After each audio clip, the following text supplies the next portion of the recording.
give you the treasures and riches stored in secret places. Isaiah 45 verse 3. Magandang buhay mga katiyats, welcome back sa ating channel para sa ilang minutong treasure marker analysis. At meron tayong natanggap dito mga litrato ng mga World War II battles na nahukay nila katiyats sa kanilang test dig. Ano nga bang mga kahulugan ito? So atin muna ito tatalakayin mamaya. Pansamantala ako'y mag-shout out muna. Alright, shout out muna tayo kina Glenn Mario, Hyacinto Fimia, shout out kay Angelito Capistrano, Edwin Manudal, kay Jonas Teng, shout out din kay Long Platero, Plantabs, Rod Carduna, kay Robert Cabonilas, Diswin Jade Salinda, Tess Cruz, kay user LE6W, shout out din kay Archie Batak, kay JC Forte, kay Ronel Vilsis, Seth Sarmiento, kay user EU2, kay Dennis Mordino, and lastly shout out kina Raul Trangia, kay Uncle Makasabi Vlog, kay John Lynn Kabuga, user QG9, kay user WP5, kay Nicanor Angel, at kay Richie Sipada. At sa mga hindi nabanggit na pangalan, shout out sa lahat. Tayo na ngayon magpatuloy. Okay mga katiyats, ito yung mga pictures na padala sa atin kung saan nagukay sila katiyats sa harapan ng bato na merong mga man-made marks. Ang mga ito, gawa ito ng tools, pero ang makikita natin ay mga linya lamang.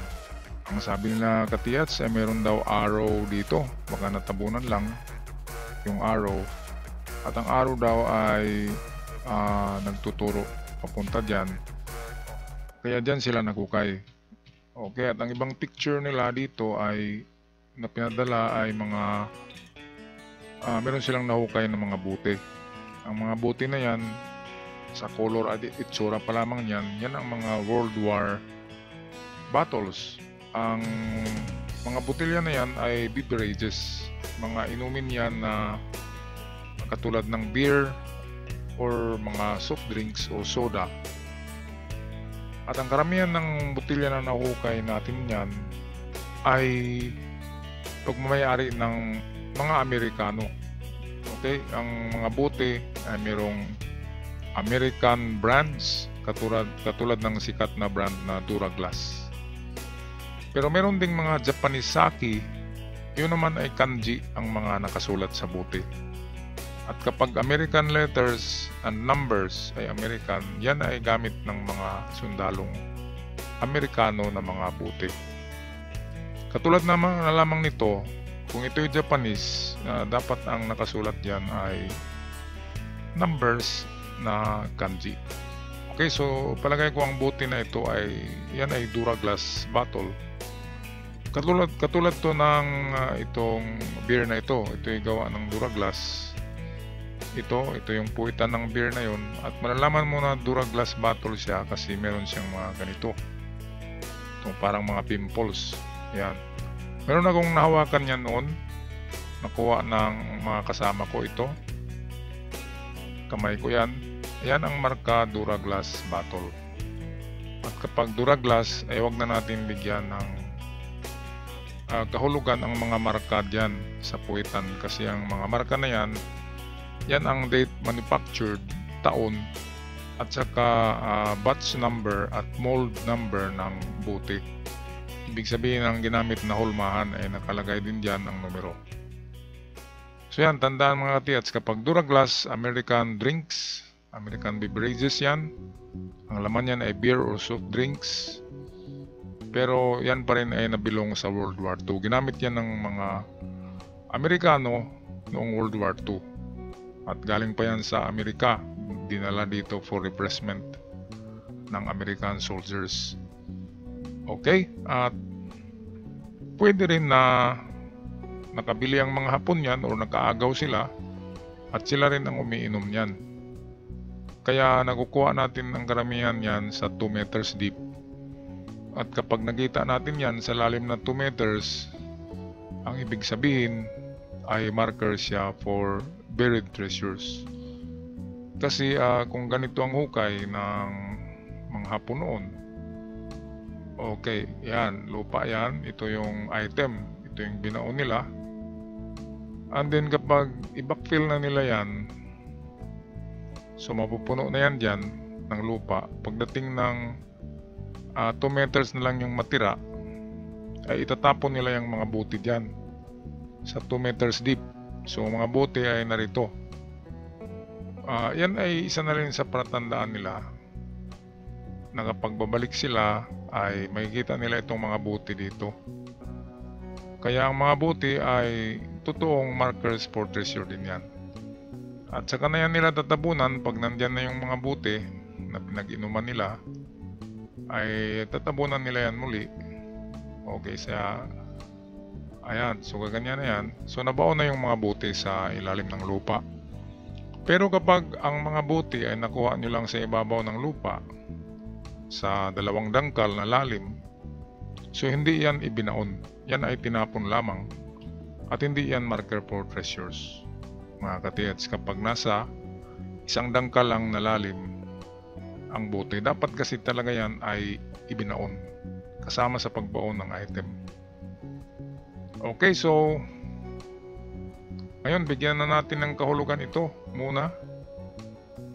Kung ito ba talaga ay code for treasures, kasi kakaiba nga ang pagkaano niya, pagkadisenyo ay naka-cross. Kaya kung naka-cross siya, ayan, ay pwedeng merong, kung sa treasure layout pa yan, ito yung big deposit, at itong maliliit na square, ito yung mga giveaway. Kaya kung bigyan natin yan ng kahulugan sa treasure hunting, okay, yan ang 9 ay papuntang north.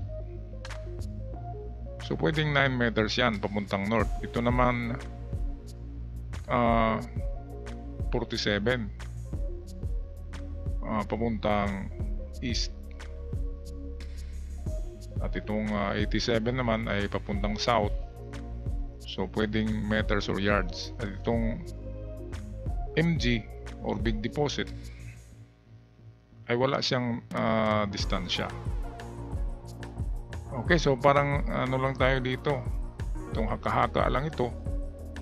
Kasi ang mga numero na yan ay pwedeng ano yan, batch number ng release ng mga buti na yan. At isa rin sa mga numero dyan ay number of moldings. Kasi kung gagawa sila ng bagong stock niyan, pwedeng hanapin nila yung example mold number 47. Para ang laki ng buti ay ganun din sa kalaki sa kanilang nabenta na. Okay, kaya itong mga numero dito, kung inalaan nyo na talagang treasure marker yan, mga katiyat, sige, pwede kayong mag-try and try lang dyan. So yan, sundan lang yung mga distansya dyan. Itong MG, of course, ay malapit lang yan sa mga numero na nakasulat dyan. So pwedeng ang MG kasi merong 9 dito ay pwedeng mas malaki siya sa 9, so pwedeng 15. Ayan, so haka-haka lang din yan. Pero on one thing for sure, kung ito yung tunnel, ito yung hukay nyo, at may mga buti na mga nakatusok na una ulo ng mga buti, yan ay siguradong kung nagaganyan ng mga buti na nakatusok una ulo, so siguradong treasure marker yan kapag nasa 2 meters deep. Okay, ngayon kung itong nakuha nyo ay mababaw lang, nasa 2 dangkal, 1 dangkal, yan ay natapon lamang na mga buti, so hindi yan treasure markers. Okay, pero walang mawala sa atin kung bigyan natin yan ng kahulugan. So patuloy tayo. Kapag may nakita kayong ganitong mga botelya na parang beer bottles, yan nga ay beer. At ginawa ito nung liberation, malapit na nanalo na ang Amerikano. Ginawa na ito nung 1945 liberation ang mga bote na ito. May nakalagay diyan na not to be refilled. Not to be refilled.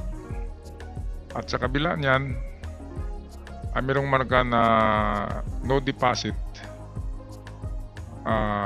no return. No deposit, no return. Okay, yan ang marka, no deposit, no return. Meron na rin akong nakita niyan nung last year namin na paghukay. Kaya totoong merong mga ganyang botelya. So, no deposit, no return ang nakalagay sa kabila. No deposit, no return. Kakaiba nga ang mga nakasulat diyan. Kaya tuloy na ginala ang mga treasure hunter na itong nakasulat na no deposit ay walang deposito sa lugar. Kasi merong botelya na merong marka na no deposit, no return. Pero ang totoo niyan, yan na inumin ng mga sundalo din na beer. Okay, related pa rin yan sa World War II. Ito yung puweta ng beer na yon, Duraglass pa rin ang gumawa. So kapag Duraglass, yan ay ginawa sa US na botelya. So ito yung mga date, nakalagay yung mga pag-surrender ng Hapon, Battle of Midway. Yan, may history ang battle na yan sa kanyang likod. So ang bote na yan ay lumabas na ng matapos ang digmaan, kaya hindi yan treasure marker ang mga bote na ito. Okay, so puntahan na natin yung picture na naroon si Nakatiets na naghukay.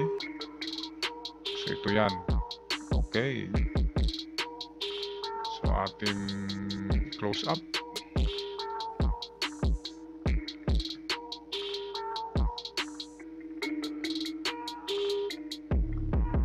Alright, so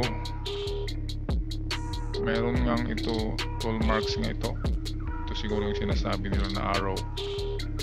So merong dalawa na malalim. At ito nagaganyan na guhit pababa. Kaya tinira nila itong baba, harapan. Itong dito, palagay ko natural crack na lang yan. Okay, so meron ngang dalawang guhit dito. So pwedeng 2 meters ito at pwede rin 10. Pwedeng 1 meter bawat isa niyan, pwede rin 10. Pwedeng 5. So 10 or 1 meter. So tama kayo mga katiats. Okay, tama ang analysis niyo na diyan kayo maghukay. Okay, kasi pwedeng 2 meters lang. So yan ay 2 meters na yan, yan nagaganyan. So ang gawin nyo ay laliman nyo muna ng hanggang 3 meters. Okay, at kapag meron kayong makuhang mga STM or small treasure markers na may mga hugis dyan, katulad ng ang mauna dyan, kung meron talaga ay mukha, bato na hugis mukha, tandaan nyo ito mga katiers. Bato na may hugis mukha, ang kasunod niyan ay heart, puso. Ang kasunod sa heart at puso ay pwedeng kamay, ayan, na nakaturo, at pwede rin paa. Ang paa ay panghuli yan. Karamihan ng paa na footmark ay dalawa, left and right. Kapag nakita nyo yan sa lalim na 7 meters na pababa, 7 to 15 meters, kapag nakita nyo ang paa, ibig sabihin malapit na at nakatayo na kayo dyan sa item. So kailangan dalawang paa ang makikita nyo. Ang puso nagsasabi na tama kayo. Ang kamay ay nagsasabi na diretso. Ang ulo ay nagsymbolises ng tao na may-ari o nagbaon ng item. Okay, kapag ganyan na succession na sunod-sunod ng mga bato, muka, puso, kamay, paa, okay, sigurado na yan mga katiats. Pero kapag merong mga nakanganga ng mga ulo ng hayop or ulo ng ahas, danger for poison pag mga nakanganga. Okay, so yan lang mga katiyats. Tama kayo dyan, at kapag wala kayong makuhang palatandaan or markers dito sa inukay nyo na 2 meters distance galing dito na bato, so punta kayo sa 10 sa unahan. Okay, pero mas para sa akin, pwedeng itry nyo rin ang 3, 5, and 7. Okay? Kasi hindi tayo sure kung anong value nitong mga dalawang guhit. So para sa akin, mas okay ang 357 kasi dalawang test dig na lang ang gawin nyo sa unahan mga katiyats. So try nyo lang. Dito sa inyong test dig, kapag wala talaga sa 3 meters, walang magandang markers, huwag na kayo magpatuloy. Adjust kayo doon sa 5. Ganun pa rin na direksyon itong tinuturo ng mga guhit. At kung wala sa 3 meters deep, wala sa 5 meters distance na test dig, punta kayo finally sa 7 meters distance galing sa bato. Okay, yan lang yan mga katiyats. Good luck sa inyo at sana patnubayan kayo ng ating Panginoon sa paghanap ng mga ganyan. At ako'y magpaalam ng mga katiyats until my next video dito lamang sa The Surigao San Channel. Paalam!